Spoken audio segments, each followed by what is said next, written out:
الحمد لله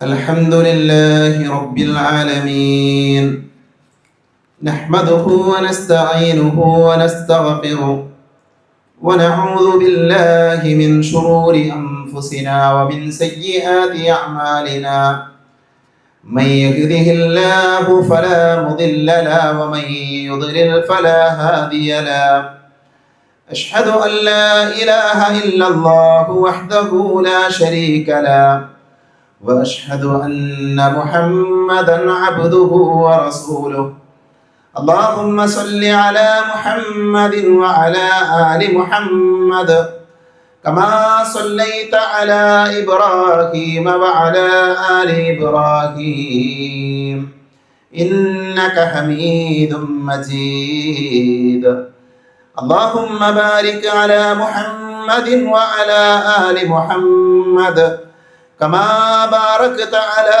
إبراهيم وعلى آل إبراهيم إنك حميد مجيد أعوذ بالله من الشيطان الرجيم يا أيها الذين آمنوا اتقوا الله حق تقاته ولا تموتن إلا وأنتم مسلمون أعوذ بالله من الشيطان الرجيم ربنا آتنا في الدنيا حسنة وفي الآخرة حسنة وقنا عذاب النار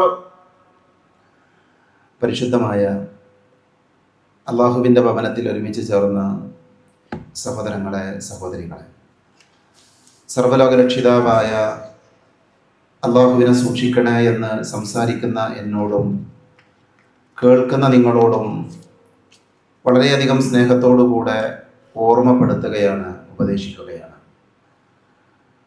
ഇസ്ലാമിലെ കുടുംബജീവിതവുമായി ബന്ധപ്പെട്ട ഒരു തുടർ വിഷയമാണ് പരിശുദ്ധമായ ഈ മിമ്പറിൽ നിന്ന് നമ്മൾ പറഞ്ഞുകൊണ്ടിരിക്കുന്നത്. കഴിഞ്ഞ ഖുതുബയിലൂടെ വിവാഹ ജീവിതത്തിൻ്റെ ആവശ്യകത എന്താണ് എന്ന് നമ്മൾ ചർച്ച ചെയ്തു. വിവാഹം കഴിക്കുക എന്നുള്ളതാണ് പരിശുദ്ധ ഇസ്ലാമിൻ്റെ നിയമമെന്ന് നമ്മൾ മനസ്സിലാക്കി. ബ്രഹ്മചര്യം സ്വീകരിക്കുക എന്നുള്ളത് ഇസ്ലാം അംഗീകരിക്കുന്ന കാര്യമല്ല, ഇസ്ലാം പാടില്ല എന്ന് പഠിപ്പിച്ച വിഷയമാണ്. നമ്മുടെ സമൂഹത്തിൽ ധാരാളം ആളുകൾ ബ്രഹ്മചര്യം സ്വീകരിക്കാറുണ്ട്. വിവാഹം വേണ്ട എന്ന് പറയുന്ന ആളുകളുണ്ട്. ഇന്ത്യയിൽ ജീവിച്ച പ്രസിദ്ധരായ ചില സ്വാമിമാർ അവർ വിവാഹ ജീവിതം ഒഴിവാക്കിയ ആളുകളാണ്. അവരുടെ വാദം വിവാഹം കഴിച്ചാൽ ആത്മീയമായി ജീവിക്കാൻ സാധ്യമല്ല എന്നാണ്. സ്വാമി വിവേകാനന്ദനെ പോലെയുള്ള ആളുകൾ ആ മാർഗം സ്വീകരിച്ച ആളുകളാണ്. എന്നാൽ അതേ സന്യാസി കുടുംബങ്ങളിൽപ്പെട്ട ആശയങ്ങൾ ഉൾക്കൊള്ളുന്ന അഗസ്ത്യമുനിയെ പോലെയുള്ള മറ്റു പല സ്വാമിമാരും വിവാഹം കഴിക്കുകയും കുടുംബജീവിതം നയിക്കുകയും ചെയ്ത ആളുകളാണ്. കുടുംബജീവിതം മാറ്റിവെച്ചാൽ പിന്നെ ഈ ലോകത്ത് മനുഷ്യരുണ്ടാവുകയില്ല എന്ന ലളിതമായ തത്വം മനസ്സിലാക്കാൻ പോലും വലിയ വലിയ ആളുകൾക്ക് കഴിയാതെ പോയിട്ടുണ്ട് എന്നാണ് ഇത്തരം വിഷയങ്ങൾ വായിക്കുമ്പോൾ നമുക്ക് മനസ്സിലാക്കാൻ സാധിക്കുന്നത്. അഥവാ മനുഷ്യരുടെ തേട്ടമാണ് കുടുംബജീവിതം എന്നുള്ളത്. കുത്തഴിഞ്ഞ ലൈംഗിക ജീവിതം നയിക്കുന്ന മനുഷ്യന്മാരും ഈ ലോകത്ത് ധാരാളമുണ്ട്. ഇപ്പോൾ കഴിഞ്ഞ ഏതാനും ആഴ്ചകൾക്ക് മുമ്പ് നമ്മുടെ കേരളത്തിലെ പ്രസിദ്ധമായ ഒരു ക്യാമ്പസിൽ ധാരാളം പെൺകുട്ടികൾ പഠിക്കുന്ന, പ്രത്യേകിച്ച് മുസ്ലിം കുട്ടികൾ പഠിക്കുന്ന ഒരു ക്യാമ്പസിൽ നമ്മുടെ നാട്ടിലെ ഒരു ചാനലിലെ ചില ആളുകൾ നടത്തിയ ഒരു പ്രോഗ്രാമിൽ അവിടെയുള്ള പെൺകുട്ടികളോട് ചോദിക്കുന്ന ചില ചോദ്യങ്ങൾ ഉണ്ടായിരുന്നു. ആ ചോദ്യങ്ങളിൽ വളരെ പ്രാധാന്യത്തോടുകൂടെ അവതാരകർ ചോദിച്ച കാര്യമാണ് വിവാഹ ജീവിതവുമായി ബന്ധപ്പെട്ട കാര്യങ്ങൾ. മഹാഭൂരിപക്ഷം വരുന്ന കുട്ടികളും വിവാഹ ജീവിതത്തെ തള്ളിക്കളയുന്ന, വിവാഹ ജീവിതം വേണ്ട എന്ന് പറയുന്ന, വിവാഹ ജീവിതം ഇല്ലാതെ തന്നെ ആസ്വദിച്ചും അനുഭവിച്ചും ജീവിക്കാനുള്ള വഴികൾ ഇവിടെ ഉണ്ട് എന്ന തരത്തിലുള്ള പ്രതികരണങ്ങൾ പോലും നടത്തിയത് അത്ഭുതത്തോടുകൂടെയാണ് നമുക്ക് കേൾക്കാൻ സാധിക്കുന്നത്. അതുകൊണ്ട് തന്നെ ഇസ്ലാമിൻ്റെ നിയമങ്ങൾ നമ്മുടെ മക്കളെ പഠിപ്പിക്കേണ്ടത് അനിവാര്യമാണ്. അതുകൊണ്ട് തന്നെയാണ് വളരെ പ്രവാചകന്റെ അധ്യാപനങ്ങളിൽ നിന്ന് വിവാഹം കഴിക്കുക എന്നുള്ളത് ഇസ്ലാമിന്റെ നിയമമാണ് എന്ന് നമ്മൾ ആവർത്തിച്ച് പറയുന്നത്. റസൂലുള്ളാഹി സ്വല്ലല്ലാഹു അലൈഹി വസല്ലമയുടെ വീട്ടിലേക്ക് പ്രവാചകന്റെ സ്വഭാവം അന്വേഷിച്ച് വന്ന 3 പ്രവാചകാനുചരന്മാരുടെ ചരിത്രമുണ്ട്. ആ 3 ആളുകൾ വന്ന് ആയിഷ ഉമ്മയോട് ചോദിക്കുന്നത്, എങ്ങനെയാണ് നബി സ്വല്ലല്ലാഹു അലൈഹി വസല്ലം, അദ്ദേഹത്തിന്റെ ജീവിതം എന്താണ്, അദ്ദേഹം എന്തൊക്കെയാണ് ചെയ്യുന്നത്? അവൻ നബി സല്ലല്ലാഹു അലൈഹി വസല്ലമയെ കുറിച്ച് ആയിഷ റളിയല്ലാഹു അൻഹ വളരെ വിശാലമായി കൊണ്ട് പറഞ്ഞു കൊടുത്തു. എല്ലാം കേട്ട് കഴിഞ്ഞപ്പോൾ ആ 3 ആളുകൾ മനസ്സിലാക്കിയത്, പ്രവാചകനായ മഅസൂമായ, പാപങ്ങളെല്ലാം പൊറുക്കപ്പെട്ട നബി സല്ലല്ലാഹു അലൈഹി വസല്ലമ ഇത്രമാത്രം ആരാധനകൾ ചെയ്യുന്നുണ്ട് എങ്കിൽ, സ്വർഗം നേടിയെടുക്കണമെങ്കിൽ ഞങ്ങളൊക്കെ ഇതിലാറെ ചെയ്യേണ്ടതുണ്ട്, ഞങ്ങൾ ഇതിലാറെ അധ്വാനിക്കേണ്ടതുണ്ട്. അതുകൊണ്ട് ചില തീരുമാനങ്ങൾ അവരെടുത്തു. അതിലൊരാൾ പറഞ്ഞത്, ഞാൻ രാത്രി ഇനി ഉറങ്ങുന്നില്ല, രാത്രി മുഴുവൻ നിസ്കാരമാണ്. വേറെ ഒരാൾ പറഞ്ഞത്, ഞാൻ ഇനി പകലിൽ ഭക്ഷണം കഴിക്കുന്നില്ല, എല്ലാ പകലുകളിലും എനിക്ക് നോമ്പാണ്. മൂന്നാമത്തെ വ്യക്തി പറഞ്ഞത്, അന അഅ്തസിലു നിസാ ഫലാ അതസവ്വജു അബദൻ, ഞാൻ സ്ത്രീകളെ വെടിയുകയാണ്, ഞാൻ കല്യാണം കഴിക്കുന്നില്ല, വിവാഹം കഴിക്കുന്നില്ല. കാരണം വിവാഹ ജീവിതം ആത്മീയമായി ജീവിക്കാൻ, ആരാധനകൾ ചെയ്ത് ജീവിക്കാൻ തടസ്സമാണ് എന്നാണ് മൂന്നാമത്തെ മനുഷ്യൻ കണ്ടെത്തിയ ന്യായം. റസൂലുള്ളാഹി സ്വല്ലല്ലാഹു അലൈഹി വസല്ലമ ഇവരെ കുറിച്ച് അറിഞ്ഞപ്പോൾ അവരെ വിളിച്ചു. എന്നിട്ട് പ്രവാചക തിരുമേനിയുടെ ചോദ്യമുണ്ട്, അൻതുമുൽ ലദീന ഖുൽതും കദ വകദ, നിങ്ങളാണോ ഇങ്ങനെയൊക്കെ പറഞ്ഞത്, നോമ്പ് നോൽക്കുകയാണ്, രാത്രി നിസ്കരിക്കാൻ, ഉറങ്ങണില്ല, കല്യാണം കഴിക്കുന്നില്ല എന്നൊക്കെ പറഞ്ഞത് നിങ്ങളാണോ? അപ്പൊ അവർ പറഞ്ഞു, അതേ നബിയെ, ഞങ്ങളാണ്. റസൂലുള്ളാഹി അവരോട് പറഞ്ഞു, അമാ വല്ലാഹി ഇന്നി ലഅഖ്ശാകും ലില്ലാഹി വഅതഖാകും ലഹു, നിങ്ങൾ അറിയണം, അല്ലാഹുവാണ് സത്യം, നിങ്ങളുടെ കൂട്ടത്തിൽ ഏറ്റവും കൂടുതൽ അള്ളാഹുവിനെ സൂക്ഷിക്കുന്നവനും പേടിക്കുന്നവനും ഞാനാണ്. ഞാൻ എന്ത് ചെയ്ത, അസൂമു ലകിന്നി അസൂമു വ ഉഫ്തിറു, ഞാൻ നോമ്പ് നോൽക്കാറുണ്ട്, നോമ്പ് മുറിക്കുന്ന ദിവസങ്ങൾ ഉണ്ടാകാറുണ്ട്.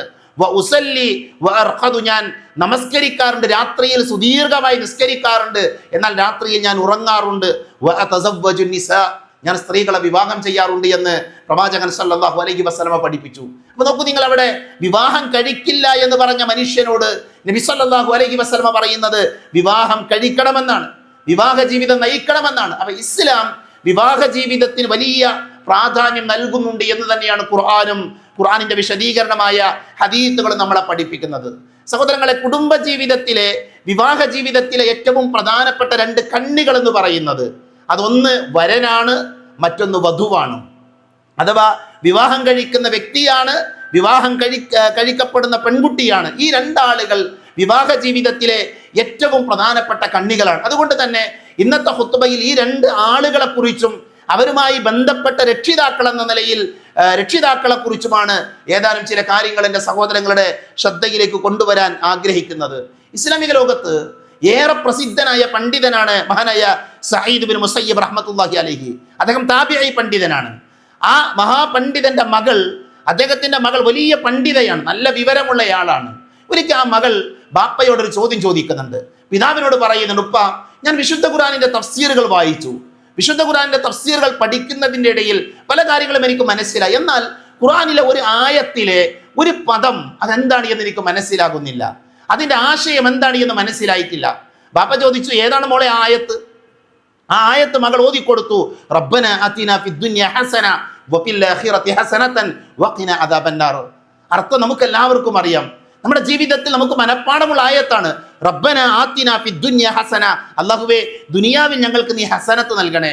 വഫിൽ ആഖിറതി ഹസന, പരലോകത്തിൽ ഞങ്ങൾക്ക് ഹസനത്ത് നൽകണേ, ഞങ്ങളെ നീ നരകത്തിൽ നിന്ന് കാത്തിരക്ഷിക്കണേ. ഇതാണ് ആയത്തിന്റെ അർത്ഥം. മകളുടെ ചോദ്യം എന്താണ്? ഈ ആയത്തിലെ ഒരു കാര്യം എനിക്ക് മനസ്സിലായിട്ടില്ല. മകൾ പറഞ്ഞു, ബാപ്പ, ഈ ആയത്തിൽ അള്ളാഹുവിനോട് നമ്മൾ ചോദിക്കുകയാണ് ദുനിയാവിലെ ഹസനത്തും പരലോകത്തിലെ ഹസനത്തും. അപ്പൊ പരലോകത്തിലെ ഹസനത്ത് എന്താണെന്ന് എനിക്ക് മനസ്സിലായി. പരലോകത്തിലെ ഹസനത്ത് എന്താണ്? അത് സ്വർഗമാണ്. അതുകൊണ്ട് ഉദ്ദേശിക്കുന്നത് സ്വർഗമാണ്, ജന്നയാണ്. എന്നാൽ ഈ ആയത്തിൽ പറയുന്ന റബ്ബന ആതിന ഫിദ്ദുനിയ ഹസന, ദുനിയാവിലെ ഹസനത്ത് എന്താണ്? ദുനിയാവിലെ നല്ല കാര്യം എന്താണ്? ആ സമയത്ത് മഹാനായ സഈദ് ബിൻ മുസയ്യിബ് റഹ്മത്തുള്ളാഹി അലൈഹി മകളോട് പറഞ്ഞൊരു മറുപടിയുണ്ട്. മോളെ, ദുനിയാവിലെ ഹസനത്ത് എന്ന് പറഞ്ഞാൽ ഒരു പുരുഷനെ സംബന്ധിച്ചിടത്തോളം അയാൾക്ക് സ്വാലിഹത്തായ ഒരു പെണ്ണിനെ, ഒരു സ്ത്രീയെ വധുവായി, ഇണയായി ലഭിക്കുക എന്നുള്ളതാണ്. ഒരു പെൺകുട്ടിയെ സംബന്ധിച്ചിടത്തോളം ആ പെൺകുട്ടിക്ക് ദുനിയാവിലെ ഹസനത്ത്, നന്മ എന്ന് പറഞ്ഞാൽ ഒരു നല്ല ഭർത്താവിനെ ലഭിക്കുക എന്നുള്ളതാണ്. അപ്പൊ നോക്കൂ നിങ്ങൾ, ഈ ആയത്തിൽ അല്ലാഹു പഠിപ്പിക്കുന്നതിന്റെ ഒരു ആശയം എന്താണ്? മറ്റു പല വിശദീകരണങ്ങളുമുണ്ട്, ഞാൻ അതിനെ മറച്ചു വെച്ചുകൊണ്ടല്ല സംസാരിക്കുന്നത്. ഈ ആയത്തിലെ പ്രധാനപ്പെട്ട ഒരു ഭാഗമാണ് ദുനിയാവിൽ നമുക്ക് ലഭിക്കുന്ന ഏറ്റവും നല്ല ഒരു ഹസനത്ത് എന്താണ്, നന്മ എന്താണ്? ഒരു നല്ല വധുവിനെ ലഭിക്കുക, അല്ലെങ്കിൽ നല്ല ഒരു വരൻ ലഭിക്കുക എന്നുള്ളതാണ് ദുനിയാവിലെ ഏറ്റവും നല്ല ഹസനത്ത് എന്ന് പറയുന്നത്. അതുകൊണ്ട് തന്നെ രക്ഷിതാക്കൾ എന്ന നിലയിൽ, ഉപ്പമാർ ഉമ്മമാർ എന്ന നിലയിൽ നമ്മുടെ പെൺമക്കൾക്ക്, നമ്മുടെ ആൺമക്കൾക്ക് വിവാഹപ്രായമാകുന്ന സമയത്ത് നമ്മൾ അവർക്ക് കൊടുക്കേണ്ട ഏറ്റവും നല്ല സമ്മാനം എന്താണ്? അവർക്ക് ദുനിയാവിലെ ഏറ്റവും നല്ല ഹസനത്ത് ഉണ്ടാക്കി കൊടുക്കാൻ, ഏറ്റവും വലിയ നന്മ കൊടുക്കാൻ രക്ഷിതാക്കൾ ശ്രദ്ധിക്കേണ്ടതുണ്ട്. അവിടെ മറ്റുള്ള പരിഗണനകൾ ചെയ്യാൻ പാടില്ല, നമുക്കുണ്ടാകാൻ പാടില്ല. ഇസ്ലാമിക ചരിത്രത്തിലെ മഹാപണ്ഡിതനാണ് അബുൽ അസ്വദ് ദുവലി എന്ന് പറയുന്ന ഒരു മഹാപണ്ഡിതൻ. അദ്ദേഹത്തിന്റെ മകളോട് പറഞ്ഞൊരു വാചകമുണ്ട്. മകളോട് അദ്ദേഹം പറഞ്ഞു, ഖദ് അഹ്സൻതി ഇലൈക്കും സിഗാറൻ വകിബാറ. ഞാന് നിന്നോട്, അഥവാ മകളെന്ന നിലയിൽ നിന്നോട് ചെറിയ കുട്ടിയായപ്പോഴും മുതിർന്നയാളായപ്പോഴും നന്മ ചെയ്തയാളാണ്. നിനക്ക് ഞാൻ നന്മ ചെയ്ത്, നീ ചെറിയ കുട്ടിയായപ്പോഴും വലിയ കുട്ടിയായപ്പോഴും ഞാൻ നിന്നോട് നന്മ ചെയ്തിട്ടുണ്ട്. അതേപോലെ തന്നെ നീ ജനിക്കുന്നതിൻ്റെ മുമ്പും നിന്നോട് ഞാൻ നന്മ ചെയ്തിട്ടുണ്ട് എന്നാണ്. നീ പിറക്കുന്നതിന് മുമ്പും നിനക്ക് ഞാൻ നന്മ ചെയ്തിട്ടുണ്ട്. അപ്പൊ ആ പെൺകുട്ടിയുടെ ചോദ്യമുണ്ട്, ഞാൻ ജനിക്കുന്നതിന് മുമ്പ് എങ്ങനെയാണ് നിങ്ങൾ എന്നോട് നന്മ ചെയ്തത്? ഞാൻ ജനിച്ചതിന് ശേഷം, ഞാൻ കുട്ടിയായിരിക്കുമ്പോഴും മുതിർന്നയാളായപ്പോഴും എനിക്ക് നന്മ ചെയ്ത്, അതെനിക്ക് മനസ്സിലായി. പക്ഷെ ഞാൻ ജനിക്കുന്നതിന് മുമ്പ് എങ്ങനെയാ നിങ്ങൾ എനിക്ക് നന്മ ചെയ്തത് എന്ന് ആ പിതാവിനോട് മകള് ചോദിക്കുമ്പോൾ ബാപ്പ കൊടുക്കുന്നൊരു മറുപടിയുണ്ട്. ബാപ്പ കൊടുത്തു, മോളെ, നീ ചെറിയ കുട്ടിയായിരിക്കുന്നതിന് മുമ്പ്, ജനിക്കുന്നതിന് മുമ്പ് നിനക്കൊരു നല്ല ഉമ്മയെ സമ്മാനിക്കാൻ, നിനക്ക് നല്ല ഒരു ഉമ്മയെ നൽകാൻ ഞാൻ നല്ലോണം പരിശ്രമിച്ചിട്ടുണ്ട്. അഥവാ എൻ്റെ വിവാഹത്തിന്റെ സമയത്ത് എൻ്റെ ഭാര്യയായി വരുന്ന ആൾ, എൻ്റെ ഇണയായി വരുന്ന ആൾ, ആ സ്ത്രീ ഒരു നല്ല ഉമ്മയാകണമെന്ന് എനിക്ക് ആഗ്രഹമുണ്ടായിരുന്നു. അതുകൊണ്ട് തന്നെ നിങ്ങൾക്ക് പരാതി പറയാനില്ലാത്ത, നിങ്ങൾക്ക് ആക്ഷേപിക്കാൻ കഴിയാത്ത, നിങ്ങൾക്ക് ചീത്ത പറയാൻ കഴിയാത്ത ഒരു നല്ല ഉമ്മയെ ഞാൻ നിങ്ങൾക്ക് വേണ്ടി തെരഞ്ഞെടുത്തു എന്നുള്ളതാണ് നിങ്ങൾ ജനിക്കുന്നതിൻ്റെ മുമ്പേ നിങ്ങൾക്ക് വേണ്ടി ഞാൻ ചെയ്തു വെച്ച ഏറ്റവും വലിയ നന്മ എന്ന് മഹാനായ അബുൽ അസ്വദ് ദുവലി റഹ്മത്തുള്ളാഹി അലൈഹി രേഖപ്പെടുത്തിയത് നമുക്ക് കാണാൻ സാധിക്കും. പ്രിയപ്പെട്ട രക്ഷിതാക്കളെ, പ്രിയപ്പെട്ട ഉമ്മ, ഇത് നമുക്കുള്ള പാഠമാണ്. ഒരുപക്ഷെ നമ്മുടെ വിവാഹ ജീവിതം കഴിഞ്ഞു, നമ്മുടെ വിവാഹ ജീവിതത്തിലേക്ക് പ്രവേശിച്ച ആളുകളാണ് നമ്മൾ. നമുക്ക് തിരുത്താനാണ് ഇനി അവസരമുള്ളത്, നമുക്ക് സ്വയം നന്നാകാനാണ് ഇനി അവസരമുള്ളത്. എന്നാൽ വിവാഹ ജീവിതത്തിലേക്ക് പ്രവേശിക്കാൻ പോകുന്ന ആളുകളുടെ ജീവിതത്തിൽ നമുക്ക് ഇത്തരത്തിലുള്ള ഇടപെടലുകൾ നടത്താൻ സാധിക്കുമെന്ന് തന്നെയാണ് നമ്മൾ ഓരോരുത്തരും മനസ്സിലാക്കേണ്ടത്. മഹാനായ ഹസനുൽ ബസരി റഹ്മത്തുള്ളാഹി അലൈഹി, മഹാപണ്ഡിതനാണ് അദ്ദേഹം. അദ്ദേഹത്തോട് ഒരാൾ ചോദിക്കുന്നുണ്ട്, ആ പണ്ഡിതനോട് പറഞ്ഞു, എനിക്കൊരു പെൺകുട്ടിയുണ്ട്, അവൾക്ക് വിവാഹാലോചനകൾ വരുന്നുണ്ട്, ആർക്കാണ് ഞാൻ അവളെ വിവാഹം ചെയ്തു കൊടുക്കേണ്ടത്? രക്ഷിതാക്കൾ കേൾക്കേണ്ട, ഉമ്മമാര് പഠിക്കേണ്ട ചോദ്യമാണിത്. ആ സമയത്ത് അദ്ദേഹം പറഞ്ഞു, അള്ളാഹുവിനെ സൂക്ഷിക്കുന്നവർക്ക് നീ നിന്റെ മകളെ വിവാഹം ചെയ്തു കൊടുക്കുക. അള്ളാഹുവിനെ പേടിക്കുന്നയാൾക്ക് നീ നിന്റെ മകളെ വിവാഹം ചെയ്തു കൊടുക്കുക. കാരണം അവനെ അവളെ ഇഷ്ടപ്പെട്ടാൽ അവൾക്ക് എല്ലാ ആദരവും നൽകും. അവന് അവളെ ഇഷ്ടമായാൽ അവൻ എല്ലാ ആദരവും കൊടുക്കും. ഇഷ്ടപ്പെട്ടിട്ടില്ലെങ്കിലോ, അവളിൽ നിന്ന് വെറുക്കപ്പെടുന്ന വല്ലതും ഉണ്ടായാലോ ഒരിക്കലും അവൻ അവളോട് അക്രമം കാണിക്കുകയില്ല എന്നാണ്. ഇതൊരു ഹദീസിന്റെ ആശയമാണ്. അഥവാ മതബോധമുള്ള ഒരാൾ വിവാഹം അന്വേഷിച്ചാൽ വിവാഹം ചെയ്തു കൊടുക്കുക, രക്ഷിതാക്കളുടെ കടമയതാണ്. അവിടെ മറ്റുള്ള പരിഗണനകൾ നമുക്കുണ്ടാകാൻ പാടില്ല എന്ന് പ്രത്യേകം നമ്മൾ മനസ്സിലാക്കണം. അതുകൊണ്ട് തന്നെ രക്ഷിതാക്കൾ, നമ്മുടെ വീട്ടിൽ വളർന്നു വരുന്ന നമ്മുടെ മകൻ, നമ്മുടെ മകൾ, അവർക്ക് വിവാഹപ്രായമാകുമ്പോൾ ഒന്ന് വിവാഹം കഴിപ്പിക്കണം. രണ്ട്, വിവാഹ ജീവിതത്തിലേക്ക് അവരെ എത്തിക്കുമ്പോൾ അവർക്ക് നമ്മൾ ഏറ്റവും നല്ല ഹസനത്ത് കൊടുക്കാൻ, ഏറ്റവും നല്ല ഇണയെ തെരഞ്ഞെടുക്കാനുള്ള ആ അവസരം നമ്മൾ എന്ത് ചെയ്യണം? നമ്മൾ ഏറ്റവും നല്ല രീതിയിൽ നമ്മൾ ഉപയോഗപ്പെടുത്തേണ്ടതുണ്ട്. ഇനി നോക്കൂ നിങ്ങൾ, വിവാഹ ജീവിതത്തിലെ ഏറ്റവും പ്രധാനപ്പെട്ട കണ്ണി വരനാണ് എന്ന് നമ്മൾ പറഞ്ഞു. അഥവാ പുരുഷനാണ് വിവാഹ ജീവിതത്തിലെ ഏറ്റവും പ്രധാനപ്പെട്ട റോൾ. ഖുർആൻ എന്ന് പറഞ്ഞ റിജാലു ഖവ്വാമുന അലൻ നിസാ, ഇസ്ലാം പുരുഷന്മാർക്ക് അധികാരം നൽകിയിട്ടുണ്ട്, സംശയമൊന്നുമില്ല. അതിൻ്റെ അർത്ഥം സ്ത്രീകൾ അടിച്ച് താഴ്ത്തപ്പെട്ടവളാണ്, സ്ഥാനമില്ലാത്തവളാണ്, മഹത്വമില്ലാത്തവളാണ്, അതൊന്നുമല്ല. വിമർശകർ അത് പറയാറുണ്ട്. പക്ഷേ ഇസ്ലാമിലെ പരിശുദ്ധ ദീൻ, ഇസ്ലാം സ്ത്രീകൾക്ക് കൊടുത്ത സ്ഥാനവും മഹത്വവും മനസ്സിലാക്കിയാൽ ലോകത്തൊരു മതവും കൊടുക്കാത്ത, ലോകത്തൊരു മനുഷ്യനും പറയാൻ കഴിയാത്ത ആദരവ് ഇസ്ലാം നൽകിയിരിക്കുന്നത് സ്ത്രീകൾക്കാണ് എന്ന് നമുക്ക് മനസ്സിലാക്കാൻ സാധിക്കും. അത് മറ്റൊരു വിഷയമാണ്, നമ്മൾ അങ്ങോട്ട് പ്രവേശിക്കുന്നില്ല. പക്ഷെ കുടുംബജീവിതം എന്ന് പറയുന്ന തോണി തുഴയേണ്ടത്, കുടുംബജീവിതമാകുന്ന നൗക തുഴയേണ്ടത് അതാരാണ്? അത് പുരുഷനാണ് എന്നുള്ളതാണ് ഇസ്ലാമിന്റെ കൺസെപ്റ്റ്. സാമ്പത്തികമായ ബാധ്യതകൾ, കുടുംബത്തിൽ വല്ല പ്രശ്നവും ഉണ്ടാകുമ്പോൾ ആ പ്രശ്നങ്ങൾ പരിഹരിക്കാൻ അതൊക്കെ പുരുഷനാണ്. ആ ചുമതല പുരുഷന് തന്നെയാണ് എന്നാണ് ഇസ്ലാമിന്റെ അധ്യാപനങ്ങൾ നമുക്ക് കാണിച്ചു തരുന്നത്. അവിടെ ഒരു പുരുഷൻ ഇത്തരത്തിലുള്ള കഴിവുകളുള്ള ആളായിരിക്കണം. അതുകൊണ്ട് തന്നെ എൻ്റെ മകൾക്ക് ഞാൻ ഒരു ഇണയെ തെരഞ്ഞെടുക്കുമ്പോൾ ഈ സംരക്ഷണം ഏറ്റെടുക്കാൻ പറ്റുന്ന ആളാണ് എന്നത് ഉറപ്പുവരുത്താൻ രക്ഷിതാക്കൾക്ക് കഴിയണം. വീട്ടുകാർക്ക് കഴിയണം. എൻ്റെ മകളെ വിവാഹം കഴിക്കുന്നയാൾ സാമ്പത്തികമായി എൻ്റെ മകളെ നോക്കാൻ കഴിയുന്നയാളാണ്. അതിനാണ് ബാഅത്ത് എന്ന് പറയുക. ബാഅത്ത് എന്ന് പറഞ്ഞാൽ ശാരീരികമായി, സാമ്പത്തികമായി, മാനസികമായി കഴിവുണ്ടായാൽ ഈ 3 വിശേഷണങ്ങളുള്ളയാളാണ് കല്യാണം കഴിക്കേണ്ടത്. പ്രവാചകന്റെ അധ്യാപനം അങ്ങനെയാണ്. ബാഅത്ത് എന്നാണ്. ബാഅത്ത് എന്ന് പറഞ്ഞാൽ ശാരീരികം, സാമ്പത്തികം, മാനസികം. ഈ കഴിവുകൾ നമ്മുടെ മകളെ വിവാഹം കഴിക്കുന്നയാൾക്കുണ്ട് എന്നെന്ത് ചെയ്യണം? നമ്മൾ ഉറപ്പുവരുത്തണം. കാരണം അവനാണ് സംരക്ഷണ ചുമതല, അവനാണ് കുടുംബത്തെ നയിക്കേണ്ടയാള്. റസൂലുള്ളാഹി പറഞ്ഞു, ഇദാ ഖതബ ഇലൈക്കും മൻ തറലൗന ദീനഹു വഖുൽഖഹു. നിങ്ങളോട് നിങ്ങളുടെ മകൾക്ക് വേണ്ടി ഒരാൾ വിവാഹം അന്വേഷിച്ചു, മകളെ കല്യാണം കഴിക്കട്ടെ എന്ന് ചോദിച്ചു. ആരാണ് അയാള്? അയാൾ ദീന് കൊണ്ട് തൃപ്തിപ്പെട്ടയാൾ, നല്ല സ്വഭാവത്തിന്റെ ഉടമയാണ്, ദീനുള്ള ആളാണ്. അങ്ങനെയാണ് എങ്കിൽ നിങ്ങൾ എന്ത് ചെയ്യുക? നിങ്ങൾ അയാൾക്ക് അവളെ വിവാഹം ചെയ്തു കൊടുക്കുക. കാരണം മതബോധമുള്ള ഒരാൾ സ്വാഭാവികമായും ഒരു പെൺകുട്ടിയെ സംരക്ഷിക്കും. അയാൾക്കറിയാം പെൺകുട്ടിയെ ഏറ്റെടുക്കുക എന്നുള്ള എൻ്റെ ഉത്തരവാദിത്തമാണ്. അതിനുള്ള ശേഷി അദ്ദേഹം ഉണ്ടാക്കുമെന്നാണ് ഈ ഹദീത്തിൽ നിന്ന് നമുക്ക് മനസ്സിലാക്കാൻ സാധിക്കുന്നത്. അത്തരം ഒരു വിവാഹാലോചന വന്നിട്ട് മറ്റുള്ള തടസ്സങ്ങൾ പറഞ്ഞ് നമ്മൾ മാറി നിൽക്കുകയാണ് എങ്കിൽ അതുകൊണ്ടുണ്ടാകുന്ന ഫിത്നകൾ ഭീകരമായിരിക്കും, പ്രയാസമുള്ളതായിരിക്കുമെന്ന് റസൂലുള്ളാഹി സ്വല്ലല്ലാഹു അലൈഹി വസല്ലമ നമ്മളെ പരിചയപ്പെടുത്തിയിട്ടുണ്ട്. അതുകൊണ്ട് തന്നെ മതനിഷ്ഠയുള്ളയാൾ കല്യാണം അന്വേഷിച്ചാൽ പെൺകുട്ടികളെ കെട്ടിച്ചു കൊടുക്കാം. അത് ഇസ്ലാമിന്റെ നിയമമാണ്. എന്നാൽ മതനിഷ്ഠയില്ലാത്തവർക്ക് സമ്പത്തുണ്ട് എന്ന ഒറ്റ കാരണത്താൽ വിവാഹം ചെയ്തു കൊടുത്ത എത്രയോ രക്ഷിതാക്കളുണ്ട്. വിവാഹ സമയത്ത് അവർ മതം നോക്കിയിട്ടില്ല. നമ്മൾ അറിഞ്ഞു അവനെ കള്ളു കുടിക്കും, അവന് മദ്യപാനുണ്ട്. എനിക്ക് വ്യക്തിപരമായി അറിയാവുന്ന അത്തരം കാര്യങ്ങളൊക്കെ ഇടപെടുമ്പോൾ ഒരു കല്യാണാലോചന നടക്കുന്ന സമയത്ത് ഒരാളോട് പറഞ്ഞു, നിങ്ങളുടെ മകൾക്ക് വന്ന ആലോചനയിൽ ഇങ്ങനെ ചില അഭിപ്രായങ്ങളുണ്ട്, ആ ചെറുക്കന് ചില പ്രശ്നങ്ങളൊക്കെ ഉണ്ടെന്ന് കേൾക്കുന്നുണ്ട്. തൊട്ടടുത്ത ഉടനെ ആ പിതാവിന്റെ വാചകം, എന്തിനു നമ്മളൊക്കെ അത് അന്വേഷിക്കുന്നത്? എന്തിനു നമ്മളതൊക്കെ നോക്കണം? അതൊക്കെ ചെറിയ കാലത്ത് സംഭവിച്ച കാര്യമല്ലേ? അല്ലെങ്കിൽ അതൊക്കെ ഈ കാലഘട്ടത്തിലെ ചെറുപ്പക്കാർക്കുള്ള കാര്യമല്ലേ? വിവാഹം കഴിച്ചാൽ അതൊന്നും ഉണ്ടായില്ല എന്നാണ് രക്ഷിതാക്കളുടെ മറുപടി. അവരെ പരിഗണിക്കുന്നത് എന്താണ്?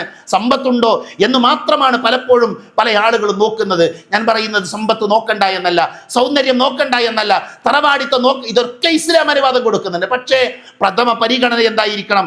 മതബോധമായിരിക്കണം എന്നത് പ്രത്യേകം നമ്മൾ മനസ്സിലാക്കണം. നബി സല്ലല്ലാഹു അലൈഹി വസല്ലമ അദ്ദേഹത്തിന്റെ അമ്മായി സഫിയ റളിയല്ലാഹു അൻഹയെ അടിമയായ സയ്യിദ് ഇബ്നു ഹാരിത്തിനാണ് വിവാഹം ചെയ്തു കൊടുത്തത്. ആരാ സയ്യിദ് ഇബ്നു ഹാരിത്ത്? അദ്ദേഹം അടിമയായിരുന്നു.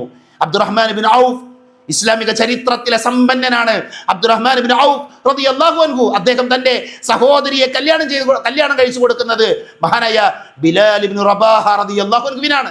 ആരാ ബിലാൽ ഇബ്നു റബാഹ? കറുത്ത് കാപ്പിരിയായ ബിലാൽ, അല്ലേ?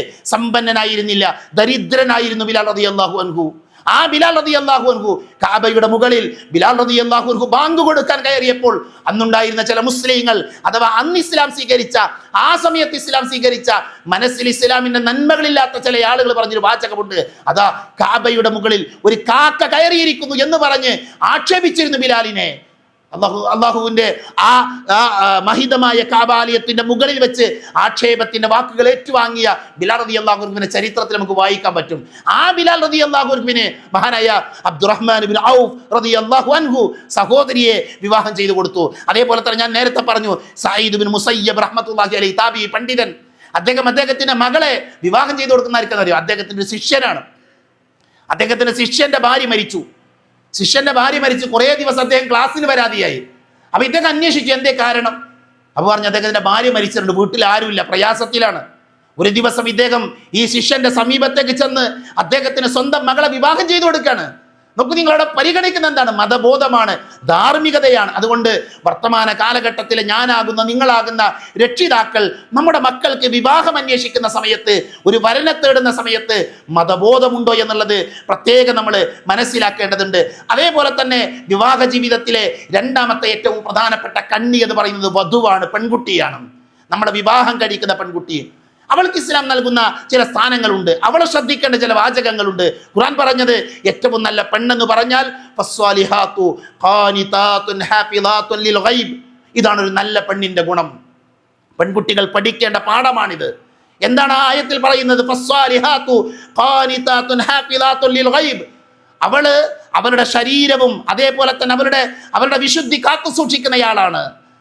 അവൾ നല്ല സ്വഭാവത്തിന്റെ ഉടമയാണ്. അവളുടെ ലൈംഗികാവയവത്തെ സൂക്ഷിക്കുന്നയാളാണ്. ഭർത്താവിന്റെ സാന്നിധ്യത്തിൽ സംരക്ഷിക്കേണ്ടതെല്ലാം സംരക്ഷിക്കുന്നയാളാണ് എന്നാണ് പണ്ഡിതന്മാർ തന്നെ വിശദീകരിച്ചു. ഈ ഹാഫിളാത്തുൻ ലിൽ ഫുറൂജി ഫീ ഗൈബിഹിൽ അസ്വാജ്, ഭർത്താവിന്റെ സാന്നിധ്യത്തിൽ അവരുടെ ലൈംഗിക അവയവത്തെ സൂക്ഷിക്കുന്നയാളാണ്. അതേപോലെ തന്നെ അവരുടെ കുടുംബ ജീവിതത്തിലെ സിറുകൾ, രഹസ്യങ്ങൾ, കുടുംബത്തിലെ കാര്യങ്ങൾ സൂക്ഷിക്കുന്നയാളാണ് സ്വാലിഹത്തായ ഒരു പെണ്ണ് എന്ന് മഹാനായ റസൂലുള്ളാഹി ഖുർആനിലൂടെ നമ്മളെ പഠിപ്പിക്കുന്നുണ്ട്.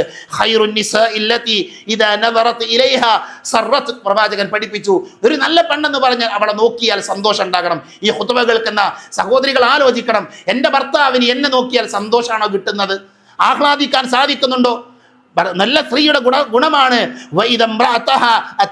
ആ പെണ്ണിനോട് വല്ലതും കൽപ്പിക്കുകയാണ്, അവളോട് വല്ലതും കൽപ്പിക്കുകയാണ് എങ്കിൽ അവളത് അനുസരിക്കുമെന്നാണ്.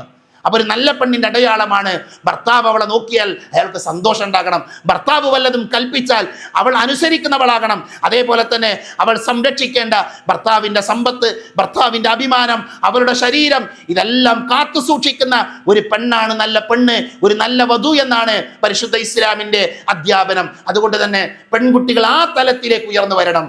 വധു എന്ന് പറയുന്ന സ്ഥാനത്തേക്ക് ഉയർന്നു വരാൻ അവർക്ക് സാധിക്കണം. അതേപോലെ തന്നെ രക്ഷിതാക്കളോട് ശ്രദ്ധിക്കേണ്ട ഒരു കാര്യം, ഒരു പെൺകുട്ടിയെ കല്യാണം കഴിക്കുമ്പോൾ ആ പെൺകുട്ടിയുടെ സമ്മതം ചോദിക്കണം. ഇന്നത്തെ കാലഘട്ടത്തിൽ വലിയ പ്രശ്നങ്ങൾ ആ മേഖലയിലുണ്ട്. കന്യകയായ ഒരു പെൺകുട്ടിയാണ് എങ്കിൽ അവരുടെ മൗനമാണ് സമ്മതം. ഞാൻ ഹദീസുകൾ ഉദ്ധരിക്കുന്നില്ല. റസൂലുള്ളാഹിയിൽ നിന്ന് ആയിഷ റളിയല്ലാഹു അൻഹ ഉദ്ധരിക്കുന്ന ഹദീസിലുണ്ട് അവരുടെ സുകൂത്ത്, അവരുടെ മൗനം അവരോട് ചോദിക്കണം. ചോദിച്ചിട്ട് അവൾ മൗനം അവലംബിക്കുകയാണ് എങ്കിൽ ആ മൗനത്തെ സമ്മതമായി പരിഗണിക്കണമെന്ന് പ്രവാചകൻ പഠിപ്പിച്ചത് കാണാൻ സാധിക്കും. എന്നാൽ വിധവയാണ് എങ്കിൽ അവൾ പറയണം. ഒരു പെൺകുട്ടി വിധവയാണ് എങ്കിൽ അവളുടെ സമ്മതം എന്താണ്? അവൾ വാ കൊണ്ട് സംസാരിക്കണം, എനിക്ക് ഈ വിവാഹത്തിന് സമ്മതമാണ്, ഞാൻ റെഡിയാണ് എന്ന് എന്ത് ചെയ്യണം? പറയണമെന്ന് പഠിപ്പിച്ചിട്ടുണ്ട്. അതേപോലെ തന്നെ അനാഥയാണ് പെൺകുട്ടിയെങ്കിൽ, അനാഥ പെൺകുട്ടിയാണ് എങ്കിൽ അവളോട് ചോദിക്കണം. നമ്മുടെ സംരക്ഷണത്തിൽ കഴിയുന്ന നമ്മുടെ മകളല്ല, അനാഥയാണ് എങ്കിൽ അവളോട് പ്രത്യേകം അത് ചോദിക്കണമെന്ന് പ്രവാചകൻ സല്ലല്ലാഹു അലൈഹി വസല്ലമ പഠിപ്പിച്ചത് ഹദീസുകളിൽ നമുക്ക് കാണാൻ സാധിക്കും. അതുകൊണ്ട് തന്നെ കുടുംബജീവിതത്തിലെ ഏറ്റവും പ്രധാനപ്പെട്ട രണ്ടാളുകൾ ഒരുമിച്ച് ചേരുമ്പോഴാണ് ആ കുടുംബജീവിതം സമാധാനമായി തീരുന്നത്. അപ്പൊ വരനാരാണ്, വധുവാരാണ്, അവർക്കുണ്ടാകേണ്ട ഗുണങ്ങൾ എന്താ, ഇതൊക്കെ ഇസ്ലാം പഠിപ്പിച്ചിട്ടുണ്ട്. ആ ഇസ്ലാം പഠിപ്പിച്ച നന്മകളെ ഉൾക്കൊണ്ടുകൊണ്ട് ജീവിക്കാൻ നമുക്ക് സാധിക്കണം. അല്ലാഹു നമ്മെ അനുഗ്രഹിക്കുമാറാകട്ടെ.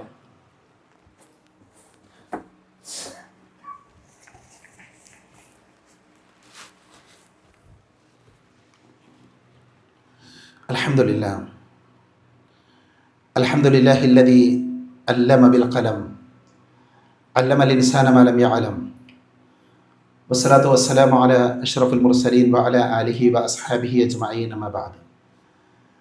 ഒരിക്കൽ കൂടെ അള്ളാഹുവിനെ സൂക്ഷിക്കണേ എന്ന് ഓർമ്മപ്പെടുത്തുകയാണ്. റസൂലുള്ളാഹി സ്വല്ലല്ലാഹു അലൈഹി വസല്ലമ പറഞ്ഞു, തുൻകഹുൽ മർഅതു ലിഅർബഈൻ, 4 കാര്യങ്ങൾക്ക് വേണ്ടി ഒരു പെണ്ണ് വിവാഹം ചെയ്യപ്പെടാറുണ്ട്. ലിമാലിഹ വലിഹസ്ബിഹ വജമാലിഹ, അവളുടെ സമ്പത്ത് കണ്ടുകൊണ്ട്, അവളുടെ തറവാട് കണ്ടുകൊണ്ട്, അവളുടെ സൗന്ദര്യം കണ്ടുകൊണ്ട്, വലി ദീനിഹ, അവളുടെ മതബോധം കണ്ടുകൊണ്ട്, ഫദ്ഫർ ബിദാത്തി ദീൻ, നിങ്ങൾ മതബോധമുള്ളവളെ തിരഞ്ഞെടുക്കണം. കരിബത്തി യദാക, അത് നിന്റെ കയ്യിൽ മണ്ണ് പുരണ്ടാലും ശരി. വളരെ പ്രസിദ്ധമായ, പ്രത്യേകിച്ച് നിക്കാഹിൻ്റെ സന്ദർഭങ്ങളിലൊക്കെ നമ്മൾ കേൾക്കുന്നൊരു ഹദീസാണിത്. ഈ ഹദീസ് നമുക്ക് പ്രാവർത്തികമാക്കാനുള്ളതാണ്. ഈ ഹദീസിനെ മുന്നിൽ വെച്ചുകൊണ്ട് പണ്ഡിതന്മാർ പറഞ്ഞത് വിവാഹത്തിൻ്റെ സമയത്ത് സൗന്ദര്യം നോക്കാൻ പാടില്ല എന്നല്ല. വിവാഹത്തിൻ്റെ സമയത്ത് വളരെ പ്രധാനപ്പെട്ട ഒരു കാര്യമാണ് തൃപ്തി എന്നുള്ളത്. വിവാഹ ജീവിതത്തിൽ, കുടുംബജീവിതത്തിലേക്ക് പ്രവേശിക്കുന്ന ആണാകട്ടെ പെണ്ണാകട്ടെ അവർക്ക് നൽകുന്ന ഒരു അവകാശമാണ് പെണ്ണിനെ കാണുക എന്നുള്ളത്. അതെന്തിനാണ് കാണുന്നത്? അവളെ നോക്കുമ്പോൾ അയാൾക്ക് തൃപ്തി ഉണ്ടാകണം, അയാൾക്ക് മാനസികമായി സന്തോഷമുണ്ടാകണം. അപ്പം അതുകൊണ്ട് തന്നെ സൗന്ദര്യത്തിന് സ്ഥാനമില്ല എന്നല്ല. പക്ഷേ സൗന്ദര്യം മാത്രം അവലംബമാക്കി, തറവാടിത്തം മാത്രം അവലംബമാക്കി, സമ്പത്ത് മാത്രം അവലംബമാക്കി ഒരാൾ വിവാഹം കഴിച്ചാൽ അതിൽ വലിയ അപകടങ്ങളുണ്ട് എന്ന് പ്രത്യേകം നമ്മൾ മനസ്സിലാക്കണം. മഹാനായ ഉമർ റളിയല്ലാഹു അൻഹു അദ്ദേഹം തൻ്റെ മകനെ ഒരു പെണ്ണിനെ അന്വേഷിക്കുന്ന സമയത്താണ് ഒരു രാത്രിയിൽ അദ്ദേഹം ഒരു പാൽക്കാരിയായ ഉമ്മയുടെയും മകളുടെയും സംസാരം കേൾക്കുന്നത്. ആ പാൽക്കാരി പെൺകുട്ടി, ഉമ്മ പാലിൽ വെള്ളം ചേർക്കാൻ പറയുമ്പോൾ ആ പാൽക്കാരി പെൺകുട്ടി പറഞ്ഞ, ആ ഉമ്മയുടെ മകൾ പറഞ്ഞ മറുപടി എന്താ? പാലിൽ വെള്ളം ചേർക്കുക എന്നുള്ള തെറ്റാണ്, ഭരണാധികാരി അത് പാടില്ല എന്ന് പഠിപ്പിച്ച കാര്യമല്ലേ. അപ്പൊ ഉമ്മയുടെ ചോദ്യമുണ്ട്, ഈ പാതിരാത്രിയിൽ ഈ സുബഹിയുടെ നേരത്തെ ആരാ അത് കാണുക? ഖലീഫയൊക്കെ ഉറങ്ങല്ലേ? മകളുടെ മറുപടി എന്താ? ഖലീഫ ഉറങ്ങുകയാണെങ്കിലും എഴുന്നേറ്റിരിക്കുന്ന ഉറക്കമില്ലാത്ത അള്ളാഹു ഉണ്ട്, അള്ളാഹു അത് അറിയുമെന്നാണ്. ആ ഒരൊറ്റ പോയിന്റിലാണ് മഹാനായ ഉമർ റളിയല്ലാഹു അൻഹു തൻ്റെ മകന് വേണ്ടി ആ പെൺകുട്ടിയെ വിവാഹത്തിലൂടെ തൻ്റെ മരുമകളാക്കി മാറ്റുന്നത്. ഇസ്ലാമിൽ അങ്ങനെ ഒരുപാട് ചരിത്രങ്ങൾ നമുക്ക് കാണാൻ സാധിക്കും. മഹാനായ ഇമാം ഷാഫി റഹ്മത്തുള്ളാഹി അലൈഹി പറയുന്നത്, നമ്മുടെ വിശ്വസ്തരായ, അദ്ദേഹത്തിന്റെ വാചകമാണ്, നമ്മുടെ വിശ്വസ്തരായ ചില സുഹൃത്തുക്കൾ പറയുന്നത് ഞാൻ കേട്ടിട്ടുണ്ട്, എൻ്റെ ദീൻ സംരക്ഷിക്കാനായി ഞാൻ വിവാഹം കഴിച്ചു. ഒരാൾ കല്യാണം കഴിക്കുന്ന എന്തിനാ? അവൻ്റെ ശാരീരികമായ ആവശ്യ പൂർത്തീകരണത്തിന് മാത്രമല്ല, അവൻ്റെ ദീന് സംരക്ഷിക്കാനാണ്. കല്യാണം കഴിക്കുന്നതിലൂടെ അവൻ്റെ പകുതി ദീൻ പൂർത്തിയായി എന്നാണ് റസൂലുള്ളാഹി പറയുന്നത്. അതാണ് ഇമാം ഷാഫി പറയുന്നത്. എന്നാൽ ആ പെൺകുട്ടിക്ക്, വിവാഹം കഴിച്ച പെൺകുട്ടിക്ക് ദീനില്ല എന്ന കാരണത്താൽ എൻ്റെ ദീന് നശിച്ചു എന്ന ആളുകൾ പറയുന്നത് ഞാൻ കേട്ടിട്ടുണ്ടെന്ന് ഇമാം ഷാഫി റഹ്മത്തുള്ളാഹി അലൈഹി പറയാണ്. അഥവാ ദീനില്ലാത്ത ഒരാൾ, അത് ആണാകട്ടെ പെണ്ണാകട്ടെ, നമ്മുടെ ജീവിതത്തിലേക്ക് വന്നാൽ സുബൈക്ക് നമ്മൾ പള്ളിയിൽ പോകൂല അല്ലെ? അതേപോലെ തന്നെ രാത്രി നിസ്കരിക്കാൻ നമ്മളെ വിളിച്ചുണർത്തൂല, ദിക്റുകളും ദുആകളും ഉണ്ടാകില്ല. നമ്മുടെ ജീവിതം പരിശോധിച്ചാൽ മതി. ഇത് വേറെ ഒരാള് പറഞ്ഞു തരേണ്ട ഒരു ആവശ്യമില്ല. കാരണം കുടുംബജീവിതം നയിക്കുന്ന ആളുകളാണ് ഈ പള്ളിയിലെ മഹാഭൂരിപക്ഷം ആളുകളും. അതുകൊണ്ട് തന്നെ എൻ്റെ ഇണയായി വന്ന വ്യക്തിയിലൂടെ, എൻ്റെ ഭർത്താവിലൂടെ, എൻ്റെ ഭാര്യയിലൂടെ ഞാൻ എത്രമാത്രം ഇസ്ലാമികമായി ജീവിക്കുന്നുണ്ട്, ഇസ്ലാമിൽ അവർ എത്രമാത്രം എന്നെ സ്വാധീനിക്കുന്നുണ്ട് എന്ന് നമ്മൾ ഓരോരുത്തരും മനസ്സിലാക്കിയാൽ മതി. ഇപ്പൊ പള്ളിയിലേക്ക് വരുന്ന പുരുഷന്മാർ പലപ്പോഴും പല ആളുകളുടെയും ഭാര്യമാർ വീട്ടിലാണ്, അവരെ പള്ളിയിലേക്ക് കൊണ്ടുവരാറില്ല. ഞാൻ ആരെയും ആക്ഷേപിക്കുന്നല്ല. എന്തുകൊണ്ട് നമ്മൾ കൊണ്ടുവരാത്തത്? അവർ പള്ളിയിലേക്ക് വരിക എന്നത് നന്മയാണ്. അവർ ദീന് പഠിക്കാനുള്ള ഒരു വഴിയാണ്. അവർ ദീന് പഠിക്കുമ്പോഴാണ് കൂടുതൽ നമുക്ക് ഇഷ്ടമുള്ള ഭാര്യയായി, നമ്മുടെ ഇണയായി ദീൻ അറിയുമ്പോഴാണ് അവർ ദീനനുസരിച്ച് ജീവിക്കുക. അതുകൊണ്ട് പഠിക്കാനുള്ള ഒരു അവസരം നമ്മൾ അവർക്ക് ഉണ്ടാക്കി കൊടുക്കേണ്ടതുണ്ട്. അതുകൊണ്ട് തന്നെ ദീനിനെ നമ്മൾ എന്ത് ചെയ്യണം? ഈ വിവാഹ രംഗത്ത് മുന്നിൽ വെക്കാൻ നമുക്ക് സാധിക്കണം. ഇല്ല എങ്കിൽ കുടുംബജീവിതത്തിന്റെ അടിവേരാണ് തകരുന്നത് എന്ന് പ്രത്യേകം നമ്മൾ മനസ്സിലാക്കുക. വിവാഹത്തിന്റെ ലക്ഷ്യങ്ങൾ പൂർത്തീകരിക്കപ്പെടും. ഒരുപക്ഷെ വിവാഹം കഴിക്കുന്നതിലൂടെ മനുഷ്യവംശത്തിന്റെ നിലനിൽപ്പ് എന്ന് പറയുന്ന ഒരു വലിയ ലക്ഷ്യമുണ്ട്. ആ ലക്ഷ്യം ദീനില്ലെങ്കിൽ ചിലപ്പോൾ പൂർത്തിയാകും. പക്ഷേ വിവാഹ ജീവിതത്തിന് പ്രധാനപ്പെട്ട മറ്റൊരു ലക്ഷ്യമാണ് സമാധാനത്തോടെ ജീവിക്കുക എന്നുള്ളത്. സമാധാനം ഉണ്ടാകണമെങ്കിൽ ദീൻ ഉണ്ടാകണം. മനസ്സിലായില്ലേ? അതേപോലെ തന്നെ സദാചാര ജീവിതം നയിക്കണം. അത് വിവാഹത്തിലൂടെയാണ് അത് സാധ്യമാകുന്നത്. സഹകരണ ബോധം വളർത്തുക എന്നുള്ളത് വിവാഹത്തിന് ലക്ഷ്യമായി പണ്ഡിതന്മാര് എണ്ണിപ്പഠിപ്പിച്ച കാര്യമാണ്. ഈ നേട്ടങ്ങളൊക്കെ ഉണ്ടാകണമെങ്കിൽ ദീനിനെ നമ്മൾ പരിഗണിക്കുക എന്നുള്ളതാണ്. റസൂലുള്ളാഹിയുടെ ഒരൊറ്റ വാചകം നമ്മൾ കേൾക്കണം. പ്രവാചകൻ പറഞ്ഞ ദുനിയാവെന്ന് പറഞ്ഞാൽ ഒരു വിഭവമാണ്. ദുനിയാവ് ഒരു വിഭവമാണ്. ദുനിയാവിൽ ഏറ്റവും നല്ല വിഭവം എന്ന് പറഞ്ഞാൽ സ്വാലിഹത്തായ ഒരു പെണ്ണാണ് എന്നാണ് റസൂലുള്ളാഹി പഠിപ്പിച്ചത്. സ്ത്രീകൾ ഇത് പ്രത്യേകം മനസ്സിലാക്കേണ്ട ഹദീത്താണിത്. ദുനിയാവിലെ ഏറ്റവും നല്ല വിഭവം എന്താണ്? ഒരു സ്വാലിഹത്തായ പെണ്ണാണ്. സൗന്ദര്യമുള്ള പെണ്ണ് എന്നല്ല, സമ്പത്തുള്ള പെണ്ണ് എന്നല്ല, മറിച്ച് സ്വാലിഹത്തായ, അള്ളാഹുവിനെ സൂക്ഷിക്കുന്ന, ഭർത്താവിനെ അനുസരിക്കുന്ന, ഭർത്താവിന് സന്തോഷം നൽകുന്ന, മക്കൾക്ക് നല്ല ഉമ്മയാകുന്ന, അതേപോലെ തന്നെ ഉമ്മമാർക്ക് നല്ല മകളാകുന്ന ഒരു സ്ത്രീയാണ് ഏറ്റവും നല്ല സ്ത്രീ എന്നാണ്, ഏറ്റവും നല്ല വിഭവം എന്നാണ് റസൂലുള്ളാഹി പഠിപ്പിച്ചത്. അപ്പം നമ്മുടെ കുടുംബജീവിതത്തിൽ സമാധാനവും സന്തോഷവും ഉണ്ടാകാനുള്ള ഏറ്റവും നല്ല വഴി ദീൻ ഉണ്ടാവുക എന്നുള്ളതാണ്. അതിനുവേണ്ടി നമ്മൾ ഓരോരുത്തരും പരിശ്രമിക്കുക.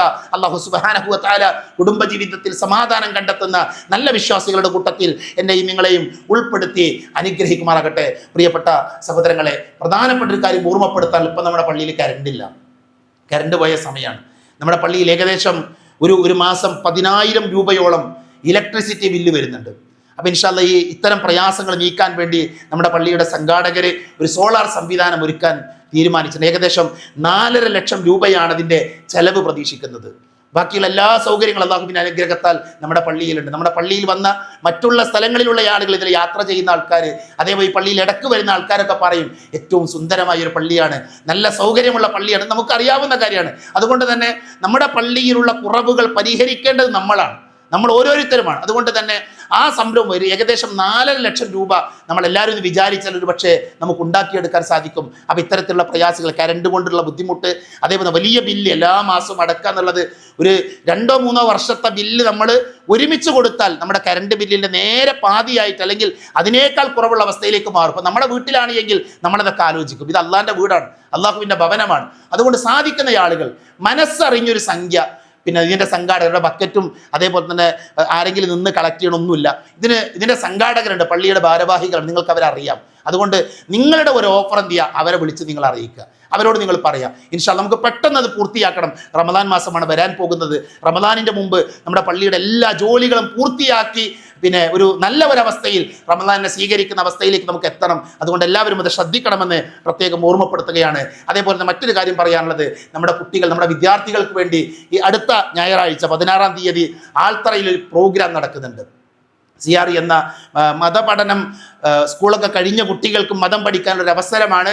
അതിൻ്റെ ഒരു കോൺഫറൻസ് സിയാറി എൻലൈറ്റിംഗ് മീറ്റ് എന്ന പേരിലാണ് ആൽത്തറയിൽ വെച്ച് ആ പ്രോഗ്രാം നടക്കുന്നത്. നമ്മുടെ വീട്ടിലെ മക്കളെയൊക്കെ അതിൽ പങ്കെടുപ്പിക്കാൻ വേണ്ടി ശ്രദ്ധിക്കണം. അല്ലാഹു സുബ്ഹാനഹു വ തആല നന്മയിൽ ജീവിക്കാൻ, നന്മകൾ ചെയ്യാൻ നമ്മെ എല്ലാവരെയും അനുഗ്രഹിക്കുമാറാകട്ടെ.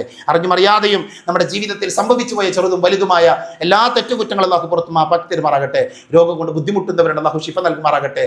മരണപ്പെട്ടു പോയവരുടെ അല്ലാഹു മഗ്ഫിറത്ത് നൽകുമാറാകട്ടെ. ജയിലുകളിൽ നിരപരാധികളായി കഴിയുന്ന ആളുകളുടെ അല്ലാഹു അവർക്ക് മോചനം നൽകുമാറാകട്ടെ. അല്ലാഹുമ്മ ഗഫിർ ലിൽ മുഅ്മിനീന വൽ മുഅ്മിനാത്ത് വൽ മുസ്ലിമീന വൽ മുസ്ലിമാത്ത് അൽഹയാഅ മിൻഹും വൽ അംവാത്ത് അല്ലാഹുമ്മ അജിർനാ മിനൻ നാർ അല്ലാഹുമ്മ അജിർനാ മിനൻ നാർ അല്ലാഹുമ്മ അജിർനാ മിനൻ നാർ റബ്ബനാ ആതിനാ ഫിദ് ദുനിയ ഹസന വഫിൽ ആഖിറതി ഹസനതൻ വഖിനാ അദാബൻ നാർ ആമീൻ ആമീൻ ബിറഹ്മതിക യാ അർഹമർ റഹീമീൻ വആഖിറു ദഅവാനാ അൽഹംദുലില്ലാഹി റബ്ബിൽ ആലമീൻ.